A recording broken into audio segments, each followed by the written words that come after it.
오늘 마태복음 6장 1절부터 4절 말씀, 성도의 의로운 삶이라고 하는 제목으로 함께 은혜를 나누도록 하겠습니다. 계속해서 우리는 예수님의 산상수훈의 말씀을 듣고 있는데, 마태복음 5장에서는 바로 하나님의 백성들이 살아가야 할 삶의 기본 원리에 대해서 예수님께서 말씀하셨고요.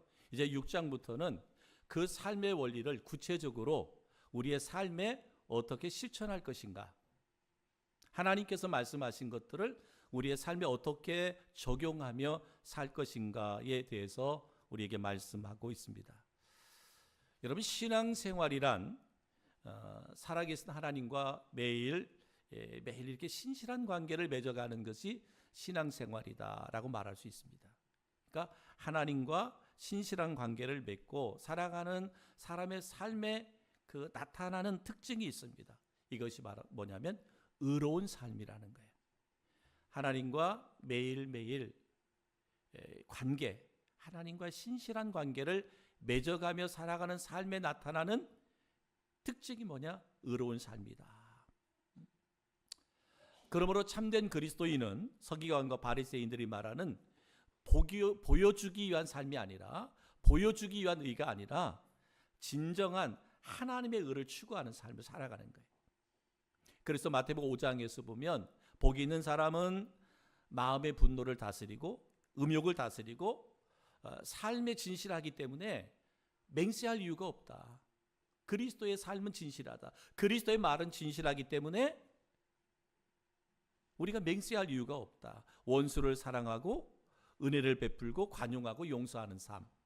이것이 바로 천국 백성의 삶이다라고 말씀하고 있습니다. 그래서 하나님과의 올바른 관계를 맺고 나 자신뿐만 아니라 모든 사람의 유익을 위해서 살아가는 삶을 바로 그리스도인의 삶이다라고 이렇게 말합니다. 그러니까 뭐 천국 백성의 삶이나 그리스도인의 삶이나 의로운 삶이나 뭐 동일한 이렇게 말씀이라고 말씀하고 있습니다. 그런데 우리가 이와 같이 천국 백성 또 그리스도의 삶, 의로운 삶을 살아가는데 방해가 되는 것이 있다라고 오늘 본문에서는 우리에게 말씀하고 있습니다. 의로운 삶을 방해하는 두 가지 문제. 이것이 뭐냐? 바로 경건을 과시하는 욕망. 나의 경건을 과시하고자 하는 욕망. 뭐 다시 말하면 나를 자랑하고 나를 드러내려고 하는 그러한 욕망. 이것이 우리의 의로운 삶을 방해한다라고 말씀하고 있고요. 또 두 번째는 뭐냐면 물질적인 부를 통해서 자신의 안정을 취하려고 하는 욕망. 그러니까 한마디로 말하면 돈이면 다다. 물질 만능주의예요. 그래서 어떻게 하든지 내가 많은 돈을 가지고 모으면 된다라고 하는 그러한 욕망이 우리로 하여금 의로운 삶을 살지 못하게 한다. 천국 백성의 삶을 살지 못하게 한다. 그리스도인의 삶을 살지 못하게 한다라고 말씀하고 있습니다. 이러한 것들, 이러한 욕망이 하나님이 우리에게 약속하신 축복의 삶을 빼앗아 간다 그랬어요. 그래서 오늘 본문을 통해서 예수님께서 우리에게 주시는 교훈의 말씀이 있어요. 그 교훈 첫 번째가 뭐냐면 경건을 과시하고 싶은 욕망, 경건을 과시하고자 하는 욕망. 이거에 대한 교훈을 주셨습니다. 마태복음 6장 1절에 보면 사람에게 보이려고 그들 앞에서 너의 의를 행하지 않도록 주의하라. 그리하지 아니하면 하늘에 계신 너희 아버지께 상을 받지 못하느니라 라고 말씀하고 있습니다. 여러분, 하나님이 기뻐하는 것은 뭐냐? 하나님이 기뻐하는 것은 우리의 믿음이에요. 하나님이 기뻐하는 것. 그러니까 그 히브리서 11장 6절에 보면 그래서 이렇게 말씀했어요. 믿음이 없이는 하나님을 기쁘시게 못하나니 하나님께 나아가는 자는 반드시 그가 계신 것과 또한 그가 자기를 찾는 자들에게 상 주시는 이심을 믿어야 할지니라, 이 말씀을 주셨어요. 그러니까 이 말씀, 우리가 무엇을 하든지 믿음으로 해야 된다는 거예요. 나를 자랑하고 나를 드러내기 위해서 하는 것은 하나님 입장에서 보면, 하나님께서 보면 그것은 뭐예요? 욕망이라는 거예요. 나 자신을 드러내고자 하는 욕망, 나를 자랑하고자 하는 욕망이라는 거예요. 우리 그리스도인이 행해지는 모든 것들은 하나님의 영광을 위한 것이어야 되는데 나를 자랑하고 나를 드러내기 위한 욕망이라는 거잖아요. 그러니까 그것은 뭐예요? 믿음으로 행하는 것이 아니다. 그래서 우리는 무엇을 하든지 믿음을 붙잡고 믿음으로 살고 믿음으로 행하는 그러한 성도들이 되어야 된다라고 하는 것이 오늘 하나님께서 우리에게 말씀하시는 교훈이다라고 말하고 있습니다. 그래서 바리새인들은 누구를 구제하고 난 후에 자신들의 선한 행위를 자랑하기를 기뻐했어요. 그러니까 내가 열심히 구제하고 나서 누군가가 나의 그 행위를 알아주지 않으면 분노하는 거예요. 마음에. 그러니까 오늘날 이 바리새인들이 구제하고 난 다음에 자신의 의를 드러내고 자랑하는 것처럼, 혹 우리가 주의를 행하고 누군가가 내가 행한 것들에 대해서 인정해 주거나 알아주지 않거나 칭찬해 주지 않으면 그것 때문에 서운하다. 그러면 오늘 바리새인들과 별반 다를 것이 없다. 그래서 예수님은 이러한 행위를 나팔을 분다라고 말씀하고 있습니다. 마태복음 6장 2절로 4절 말씀에 보면 그러므로 구제할 때 외식하는 자가 사람에게서 영광을 받으려고 회당과 거리에서 하는 것 같이 너희 앞에 나팔을 불지 말라. 진실로 너에게 이르노니 그들은 자기 상을 이미 받았느니라. 너는 구제할 때 오른손이 아는 것을 왼손이 모르게 하여 내 구제함을 은밀하게 하라. 은밀한 중에 보시는 너희 아버지께서 갚으시리라. 이렇게 말씀했어요. 보여주기 위해서 선을 행하는 것, 이것은 나팔을 부는 것이다 라고 말합니다. 뒤에 가보면 그 말씀은 뭐라고 그러냐? 외식하는 것이라 라고 말합니다. 성경은 우리의 신분을 이렇게 말씀하고 있어요. 우리 성도들의 신분을 마태복음 5장 14절로 16절에 보니까 너희는 세상의 빛이라. 산 위에 있는 동네가 숨겨지지 못할 것이요 사람이 등불을 켜서 말 아래 두지 아니하고 등경 위에 두나니 이러므로 집안 모든 사람에게 빛이 느니라. 이같이 너희 빛이 사람 앞에 비치게 하여 그들로 너희 착한 행실을 보고 하늘에 계신 너희 아버지께 영광을 돌리게 하라 그랬습니다. 우리는 세상의 빛이라는 거예요. 세상의 빛이다. 너희가 그리스도인으로 그리스도인다운 삶을 살아가면 그것이 뭐라는 거예요? 하나님께 영광이 된다는 것이고, 그리고 너의 그 선함이 뭐 하겠다? 드러나게 돼 있다. 그런데 내가 뭐예요? 내가 행한 구제를 자랑하고 막 인정받으려고 하는 이 욕구는 네가 나팔을 부는 것이기 때문에 이미 하늘의 상을 너는 받은 것과 똑같다라고 말씀하고 있습니다.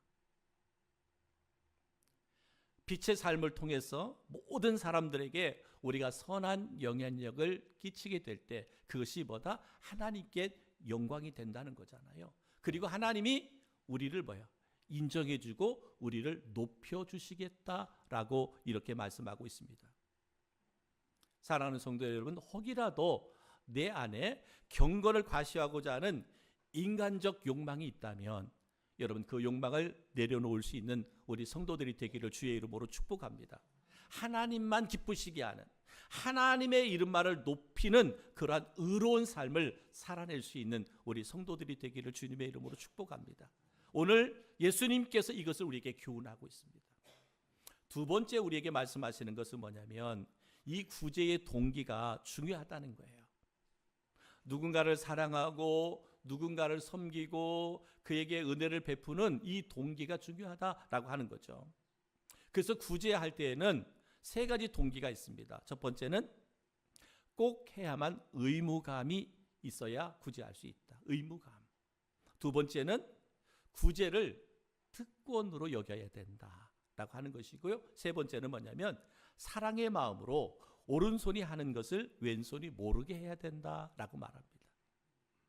여러분 우리가 그 누군가를 사랑하고 섬기고 구제하는 것은 그리스도인의 의무다.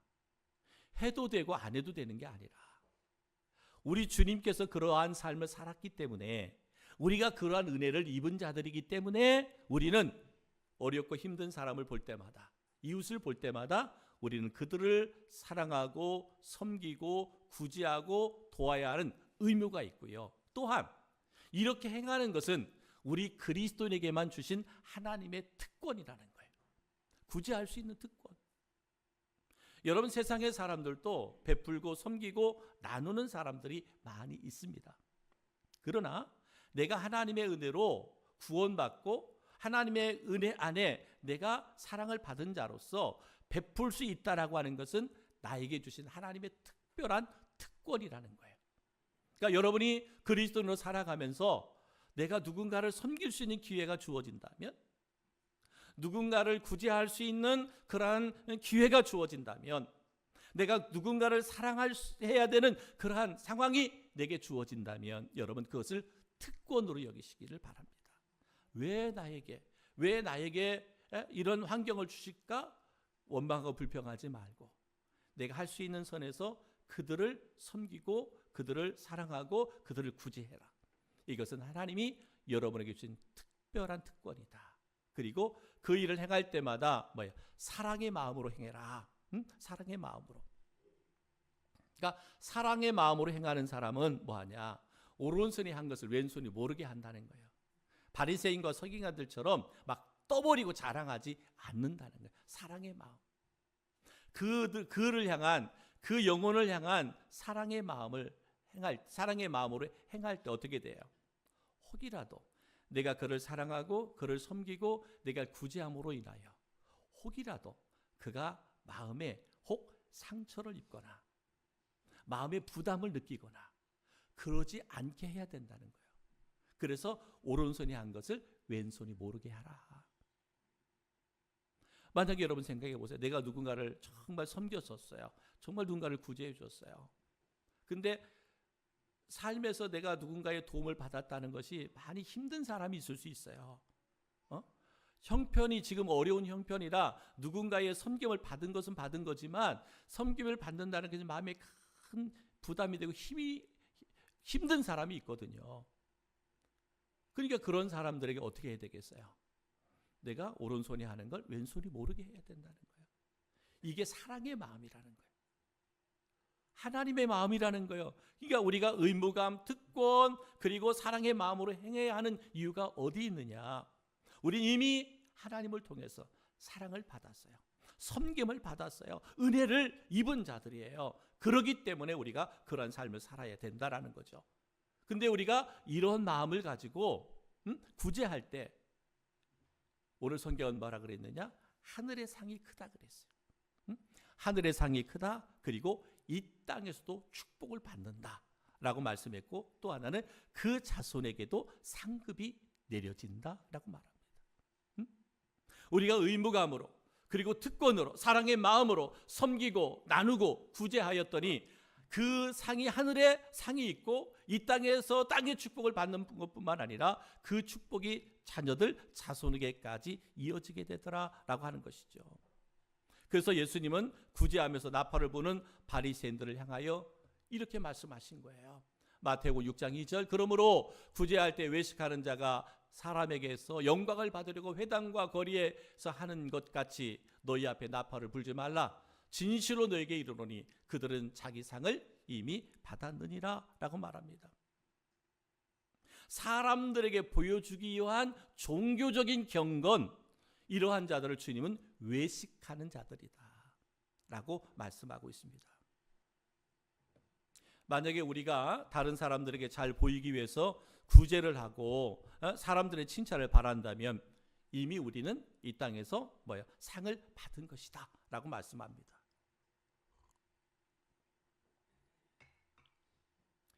여러분 우리가 하나님께 상을 받고 인정받기를 원한다면 오른손이 하는 일을 왼손이 모르게 구제해라.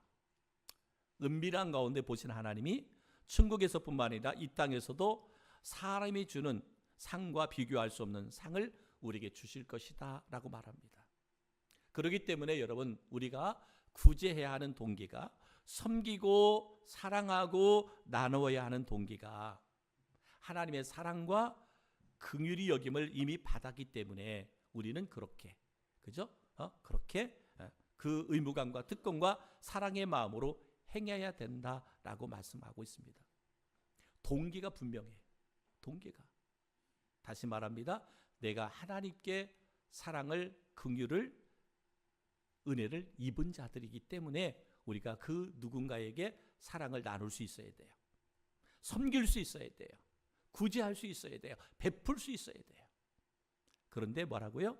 오른손이 하는 걸 왼손이 모르게 하라. 그러면 하늘의 상도 땅의 축복도 그 축복이 자손에게까지 이어지게 된다라고 말합니다. 이제 중요한 것은 뭐예요? 중요한 것은 이러한 구제를 실천하는 거예요. 아는 데서 끝나면 의미가 없어요. 오늘도 여러분 우리가 이 시간 하나님의 말씀 설교를 들음으로 끝나면 어떤 의미도 없어요. 우리가 할 수 있는 선에서 항상 우리는 실천해야 되고 또 하나님께 도움을 구해야 됩니다. 여러분 영국의 청교도들은 코람데오의 삶을 살았어요. 하나님 앞에서의 삶을 살았습니다. 여러분 청교도들이 세운 나라가 미국입니다.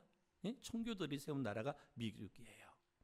그 미국이라는 나라를 세울 때 그들은 청교도 정신을 가지고 세웠습니다. 청교도 정신은 무엇이었느냐? 청교도는요, 16세기, 17세기 영국에서 그들의 국교가 아주 형식주의예요. 외식주의예요. 뭐 오늘 말씀으로 보면 보여주기 위한 신앙이에요. 예? 교회들이 성도들이 다 보여주기 위한 형식주의에 매여 있었습니다. 그래서 그것을 배격하고 성경의 권위, 성경의 권위 그리고 신앙의 순수성 이것을 최우선으로 개혁운동을 했습니다. 청교도들이. 그래서 그들은 철저하게 금욕주의를 했습니다. 세속적인 것들, 세속적인 것들, 세상적인 것들 우리는 그것과 끊자. 금욕주의 했습니다. 그리고 삶과 신앙 일치운동을 했어요. 종교적인 삶과 그냥 우리의 삶과 신앙이 일치되는 그러한 삶 살았어요. 그리고 노동과 소명을 중시하면서 정말 그들은 근면, 절제의 정신을 가졌어요. 이게 청교도들이었어요. 그러니까 여러분 그 청교도 정신을 가지고 미국이라고 하는 나라를 세웠을 때 하나님이 미국을 축복해 주신 거예요. 응? 큰 나라, 부강한 나라로 하나님이 축복해 주셨습니다. 그런데 안타깝게도 지금은 미국이란 나라가 청교도 정신을 많이 잃어가고 있어요. 잃어가고 있어요. 지금도 보면 뭐예요? 자국 중심주의잖아요. 자국 중심주의. 그게 뭐예요? 그게 욕심이잖아요. 지금도 중동에서 지금 전쟁이 일어나고 있잖아요. 명분을 다 내세우지만 다들 명분을 내세우지만 뭐예요? 다 자기들 욕심. 자기들 욕심이에요. 다 내 것으로 만들려고 하는 욕심이잖아요. 근데 뭐예요? 청교도 정신, 오늘 예수님께서 가리키는 산상수훈의 정신은 뭐예요? 나누는 것이잖아요. 섬기는 것이잖아요. 어려운 이들을 돕는 것이잖아요. 이게 성경적 정신이에요. 그 성경적 정신으로 나라를 세울 때는 하나님께서 부강한 나라가 되게 했지만은 그러나 지금은 뭐 힘 있는 나라인 것은 분명해요. 힘이 있습니다. 그러나 그 누구도 닮아가고 싶은 나라는 아니잖아요. 우리 그리스도인들, 성도들, 우리가 이 땅에서 하나님이 축복이 주어졌을 때 그 축복으로 인하여 많은 사람들이 우리를 닮아가고 싶고 우리도 그렇게 삶을 살아가고 싶은 성도가 되어야 되는데 우리는 잘 살고 정말 잘 나가는데 사람들은 우리를 향하여 손가락질을 한다면 그것은 뭐예요? 우리가 말씀대로 살지 않기 때문에 그렇습니다.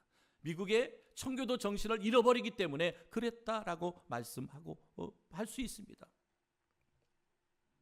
사도 바울은 우리에게 이렇게 권면했어요. 골로새서 3장 23절인데 3절이 빠져 23절에 뭐라고 그랬냐? 무슨 일을 하든지 마음을 다하여 죽게 하듯 하고 사람에게 하듯 하지 말라. 응? 무슨 일을 하든지 우리가 주의 일을 행할 때 섬기는 일이나 구제하는 일이나 누군가를 돕는 일을 행할 때 적선하듯이 하지 말고 누구에게? 하나님께 하듯 해라. 이것이 오늘 사도 바울이 그 골로새 교회뿐만 아니라 오늘 우리 성도들에게 권면하는 말씀입니다. 내가 그리스도인이라면, 내가 성도라면 어떠한 일을 행할지라도 그 일을 행할 때 우리는 뭐같이 하나님께 하듯 그리스도께 하듯 행하라 라고 말씀하고 있습니다. 그러면 어떻게 돼요? 마태복음 6장 18절에 이렇게 말해요. 은밀한 중에 보시는 내 아버지께서 뭐한다? 갚으시리라. 응? 은밀한 중에 누가? 하나님이 다 보신다는 거예요. 모든 일을 주님께 하듯 할 때 하나님은 모든 것을 다 은밀한 중에 보시고 내 아버지께서 뭐한다? 갚아주신다. 하나님이 인정해 주신다. 이렇게 말씀하고 있습니다. 하나님만 바라보고 하나님 앞에서 사는 우리 모든 성도들 되기를 주님의 이름으로 축복합니다. 코람데오 하나님 앞에서 주님 앞에서 그래서 우리가 모든 일 행해지는 모든 일 하나하나가 죽게 하듯 행하면 주님이 뭐 한다는 거예요? 은밀한 중에도 너희의 그 모든 것들을 보고 계시고 그러면서 상을 갚아주시겠다라고 말씀하고 있습니다.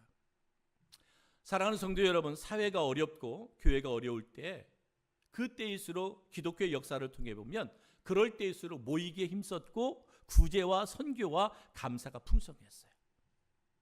도리어 개인적으로도 사회적으로도 어렵고 힘들 때 모이기에 힘썼다는 거예요. 더 모이게 힘썼고 구제하고 선교하고 감사가 풍성했다.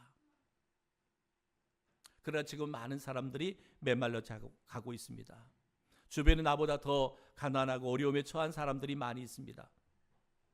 이제 서기관들과 바리새인들처럼 교만하여 자신의 의만 바라보지 말고 나보다 더 힘들고 어렵게 살아가는 그들을 바라보면서 예수님의 마음으로 그들을 사랑하고 그들을 섬기고 그들을 구제할 수 있는 그런 변화된 삶이 저희들 가운데 있기를 주님의 이름으로 축복합니다.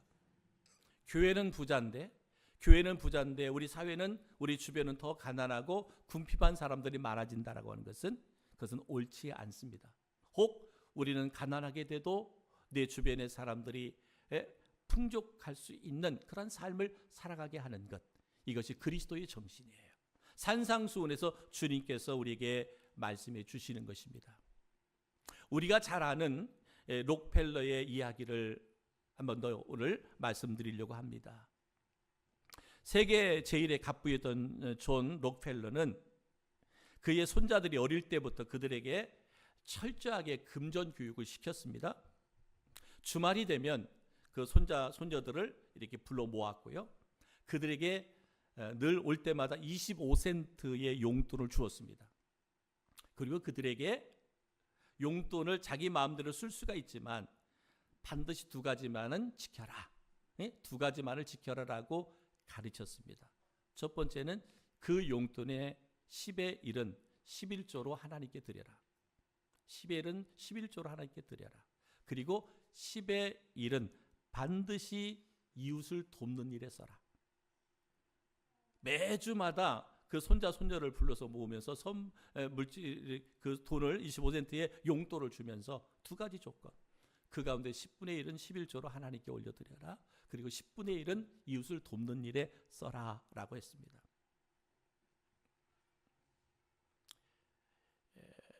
그 자녀들에게, 그 자손들에게 물질의 선한 청지기가 되기를 바라는 마음으로 그렇게 가르쳤습니다. 록펠러는요, 어렸을 적부터 한 가지 꿈이 있었어요. 그는 뭐냐? 장차 이 세상에서 제일 가는 갑부가 되리라. 이런 꿈을 꿨어요. 큰 갑부가 되리라는 꿈을 꿨고요. 그리고 그는 젊어서부터 부지런히 일하고 돈을 벌어서 정말 세계에 제일 가는 갑부가 됐습니다. 그런데 여러분, 안타깝게도 그는 갑부가 되었는데, 갑부가 되었을 때 알로페시아라고 하는 병에 걸렸어요. 알로페시아라고 하는 병에 걸렸는데 그 병이 뭐냐? 머리카락이 다 빠지고 눈썹이 빠지고 잠을 못 잡니다. 불면증에 있습니다. 하루에 먹는 것이라고는 비스켓 하나, 그리고 우유 한 잔. 그럴 수밖에 없는 이 병이었어요.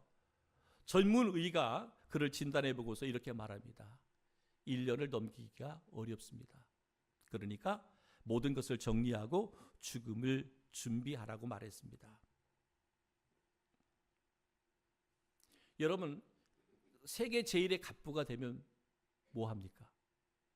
갑부가 된들 무슨 소용이 있습니까? 찾아오는 죽음을 맞이할 수 없었습니다. 그런 죽음을 앞에 두고 자신의 삶을 되돌아보기 시작합니다. 그는 돈 버는 일에만 혈안이 되어서 사람들로부터 인심을 잃었어요. 사업을 하다 보니까 냉정했잖아요. 그래서 뭐 돈을 많이 벌기는 했지만 상처받게 한 사람들이 너무나 많아 인심을 잃어버렸다는 거예요. 그래서 많은 사람들이 록펠러는 죽었으면 좋겠다라고 하는 사람들이 많았습니다. 록펠러는 죽었으면 좋겠다. 왜? 록펠러 때문에 어떤 사업은 망한 사업장도 있을 겠고 또 어떤 사람은 가정이 무너지는 그런 가정도 있었겠습니다. 그러다 보니까 뭐예요? 록펠러 저 인간은 죽었으면 좋겠다. 갑부가 되었는데 근데 사람들은 죽었으면 좋겠다라고 하는 사람들이 많아지는 거예요. 실제적으로 죽을 병에도 걸렸습니다. 그 이야기를 들으면서 그는 밤마다 눈물로 이제는 침상을 적시면서 하나님께 철저하게 회개하기 시작합니다. 남은 기간만큼이라도 하나님, 내가 남은 기간만큼이라도 물질의 선한 청지기로 살기를 원합니다. 회개하면서 그렇게 기도하는 거예요. 그가 손자 손녀를 모아놓고도 너희들은 물질의 선한 청지기가 되어야 된다. 11조를 온전히 드려라. 그 10분의 1은 이웃을 위해서 선한 일에 써라 라고 하면서도 갑부가 되기 위해서 자신은 물질의 선한 청지기가 되지 못했던 거예요. 그가 죽음 앞에서 이제 회개하기 시작했을 때 그가 고백하는 것, 이제는 남은 시간, 남은 기간만큼이라도 물질의 선한 청지기가 되겠습니다. 이렇게 그가 서원합니다. 그리고 제일 첫 번째 그가 한 것이 뭐냐면 교회를 건축합니다. 내가 하나님 앞에 교회를 건축해서 봉헌하겠다. 그래서 그가 건축한 교회가 5,000개가 넘는다고 합니다. 그리고 후학을 세우기 위해서 대학을 세웁니다. 그래서 전 세계에서 노벨상을 가장 많이 지금 배출한 학교가 지금 시카고 대학인데 시카고 대학을 세웁니다. 그리고 24개의 학교를 세웁니다. 더 나아가서는 이제 록펠러 재단을 세웁니다. 그래서 이웃을 위해서, 인류를 위해서 쓸 수 있는, 베풀 수 있는 록펠러 재단을 세우고, 그리고 거기에 후원을 받은 것 가운데 페니실린 주사라고 하는 것을 연구해서 만드는 그 역사가 이 록펠러 재단의 후원을 통해서 세워졌다는 거예요. 그래서 얼마나 많은 사람들을 죽음에서 살려냈는지 모른다는 것이죠. 그가 갑부가 되기 위해서 모든 물질을 모으고 그것을 움켜줬어요. 근데 움켜져서 갑부가 되었지만 결국은 죽을 병에 걸리게 되었어요. 그런데 회개하고 이제는 베풀기를 시작하는 거예요. 움켜졌던 손을 이제는 펴서 나누기를 시작하는 거예요. 섬기는 것을 시작하는 거예요. 구제하는 것을 시작하는 거예요. 근데 감사하게도 그때부터 건강이 급속히 좋아지기 시작하는 거예요. 하나님이 그에게 건강의 축복을 주었습니다. 그가 병에 걸려 죽는다고 할 때가 54세. 1년도 못 삽니다. 이제는 죽음을 준비하세요 라고 하는 최고의 의사가 그렇게 진단을 내렸는데, 그것이 움켜짐으로 오는 그런 삶의 결과였는데, 이제는 회개하고 손을 펴서 나누기 시작하니까 급속도로 건강이 회복되었고 그가 98세까지 살았다는 거예요. 54세에 죽는다고 했는데 98세까지 살게 되더라 하는 겁니다. 한 사람의 이야기입니다. 록펠러라고 하는 한 사람의 이야기입니다. 사랑하는 성도 여러분, 물질의 주인은 내가 아닙니다.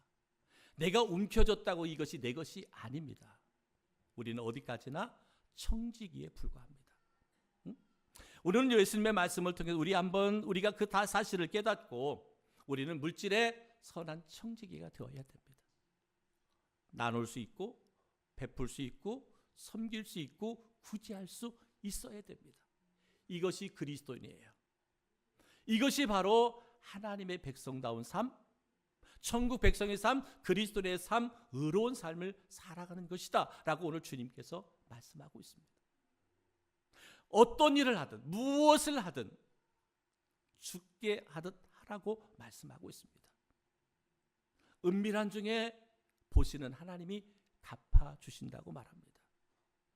사랑하는 성도 여러분, 우리가 주의 일을 할 때 누군가로부터 인정받기 위해서 바리새인과 서기관들처럼 자랑하려고 하지 말고, 내가 주님을 위해서, 어려운 이웃을 위해서 섬기고 사랑하고 나누고 구제할 때 하나님 은밀한 중에 보고 계시다라고 말씀하고 있습니다. 여러분, 주님이 높여주시면 되잖아요. 그죠? 주님이 인정하시면 되잖아요. 우리 주님께 인정받으면 되잖아요. 근데 주님께서 어떻게 했어요? 너희가 그렇게 믿음의 동기를 가지고 구제할 때 그것이 하늘의 상이 된다 그랬고 땅의 축복도 된다 그랬고 그 축복이 후손에게까지 이어진다라고 주님 말씀하고 있습니다. 사랑하는 성도 여러분, 우리가 이 시간 하나님을 예배하는 것은 뭐예요? 우리의 삶의 변화를 가져와야 되는 거예요. 우리가 예배하고 돌아서면 동일한 삶으로 돌아간다면 무슨 예배의 의미가 있겠어요? 하나님께 영광 올려드리면 뿐만 아니라 하나님 우리에게 말씀을 주셨을 때 그 말씀 우리가 믿음으로 취하고 아멘하고 삶에 실천한다면 하나님의 역사는, 하나님의 능력은 나타난다. 사랑하는 성도 여러분, 우리 성도 한 사람 한 사람이 그러한 은혜, 그러한 축복 가운데 살아갈 수 있기를 주님의 이름으로 축복합니다. 축복합니다. 우리 조용히 눈을 감고요.